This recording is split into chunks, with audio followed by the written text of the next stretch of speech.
अरे हर जाति हर संप्रदाय से जुड़े हुए लोग भर्ती हुए हैं और इसमें भी 12,045 केवल बेटियां भर्ती हुई हैं। 12,045 से उनके ट्रेनिंग भी प्रारंभ होने जा रही है। यानी आज वे सभी लोग योग की ट्रेनिंग ले रहे हैं। कल वे योग दिवस के कार्यक्रम में भागीदार बनेंगे अलग अलग जनपदों में और परसों से उनकी ट्रेनिंग। याद करिए, उत्तर प्रदेश का नौजवान एक साथ 60,244 एक साथ भर्ती हो गया। कोई सिफारिश नहीं।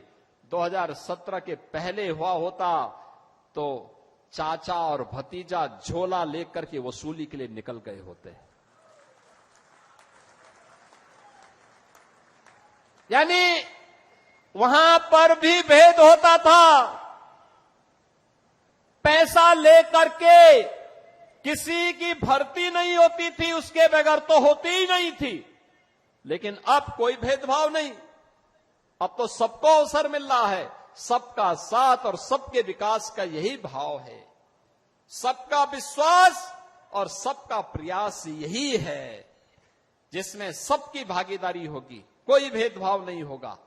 अब तो आजमगढ़ का नौजवान कहीं जाएगा देश के अंदर और दुनिया के अंदर, केवल ये बोल दे मैं उत्तर प्रदेश से हूं, तो लोग बड़े सम्मान के साथ देखेंगे। उत्तर प्रदेश का मतलब उत्तर प्रदेश जिसने विरासत और विकास का एक अद्भुत समन्वय स्थापित किया है। महाकुंभ प्रयागराज, महाकुंभ प्रयागराज, अयोध्या में राम जन्मभूमि पर भगवान रामलला के भव्य मंदिर का निर्माण होना, काशी में काशी विश्वनाथ धाम का होना, मां विंध्यवासिनी धाम का विकसित होना, चित्रकूट धाम का विकसित होना, ये सभी आज एक नई पहचान दिला रहे हैं। और अब तो मथुरा वृंदावन की तरफ हम भिड़ चुके हैं। मथुरा वृंदावन में भी हमारा कार्य प्रारंभ हो चुका है। बहनों और भाइयों, ये पहचान है नई यूपी की। हम विरासत का भी संरक्षण करेंगे, विकास भी करेंगे। अपने इतिहास को, अपने पुराण को, अपनी परंपरा को विस्मृत करके विकास का कोई मायने नहीं। और ये विरासत है।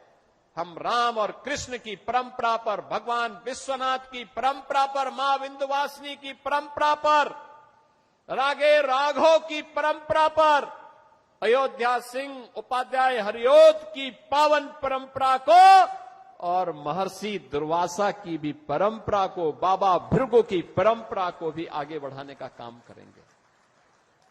अभी मैं अंबेडकर नगर गया था पिछली सप्ताह। अंबेडकर नगर, वहां पे शिव बाबा धाम में भी मैंने दर्शन किए थे और श्रवण धाम में भी मैंने दर्शन किया।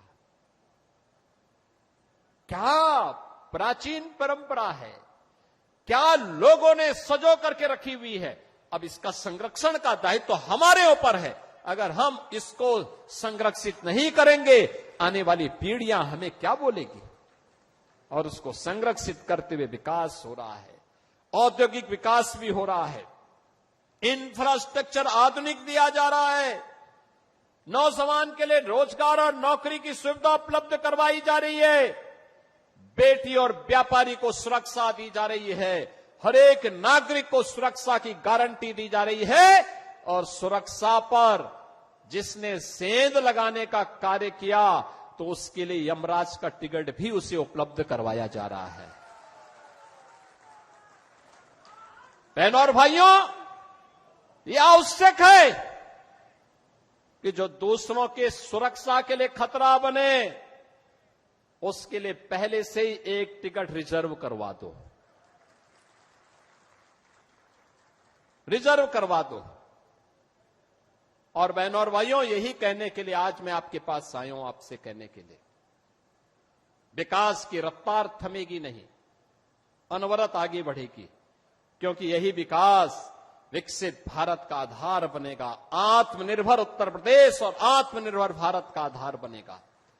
और उसका आधार बनने वाला है एक्सप्रेस वे और हाईवे, रेलवे की कनेक्टिविटी, एयर कनेक्टिविटी महाराज सुहेलदेव के नाम पर आजमगढ़ में आज विश्वविद्यालय बन गया है और साथ साथ यहां के मेडिकल कॉलेज में नर्सिंग कॉलेज का भी निर्माण हो चुका है। बहन और भाइयों, ये एक नई पहचान दिला रहा है आप सबको और इस पहचान के लिए आज हम सब आपके पास आए आपसे कहने के लिए कि हम विकास के बारे में सोचें।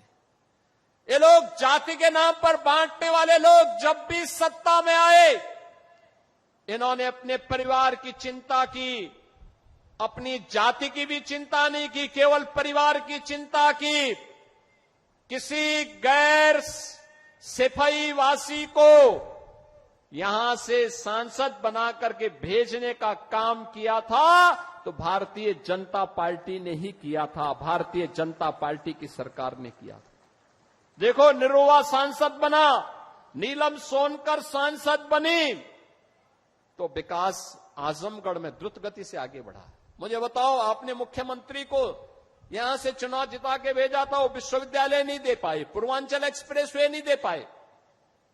कितना बेवकूफ बनाया था पूर्वांचल एक्सप्रेसवे के नाम पर। 340 किलोमीटर का लंबा एक्सप्रेसवे शिलान्यास कर दिया, अलाइनमेंट भी नहीं पता और जमीन एक भी इंच नहीं खरीदी। जब 6 महीने के बाद 17 में मैं आया, मैंने कहा भी क्या हुआ, क्या प्रोग्रेस है? कहा साहब जीरो। मैंने कहा क्यों जीरो है? कहा साहब जमीन ही नहीं तो एक्सप्रेसवे बनेगा कहां पे? मैंने कहा फिर ये टेंडर कैसे हो गए? टेंडर कर दिए गए थे 15,200 करोड़ के। एक्सप्रेसवे की चौड़ाई थी मात्र 110 मीटर।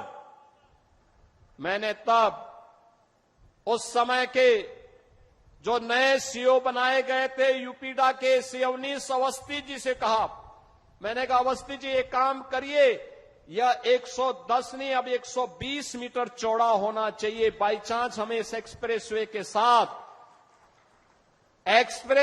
साथ जब हम high speed, semi high speed train का संचालन भी करेंगे तो उसके लिए हमें जमीन चाहिए होगी, तो एक साथ हम उसके साथ एक्सप्रेसवे के साथ उसको भी दौड़ा सकें। जमीन खरीदिए, इसको पुराने टेंडर को कैंसिल करिए और फिर इस कार्य को आगे बढ़ाइए। आप सोचिए, वे 110 मीटर चौड़ा 2016 में 15,200 करोड़ रुपए में बना रहे थे। एक भी जमीन नहीं खरीदे, काम प्रारंभ ही नहीं वो कर पाए। जैसे कि मैं सो रहा हूं तो पिताजी को जगाना है मुझे, तो वो डायरेक्ट उठाने के बजाय, और हिंसा की परंपरा मेरे यहाँ नहीं थी सौभाग्य से, तो वो क्या करते थे कि उस कमरे में आ जाएंगे या बाहर से गुजरेंगे और चौपाई बोलेंगे, प्रात काल उठ गए रघुनाथा मात पिता गुरु नावई माता। कभी कभी मैं गुस्से में उठ करके अरे पापा, चरण स्पर्श किया और सो गया। मैंने कहा अब मत उठाना।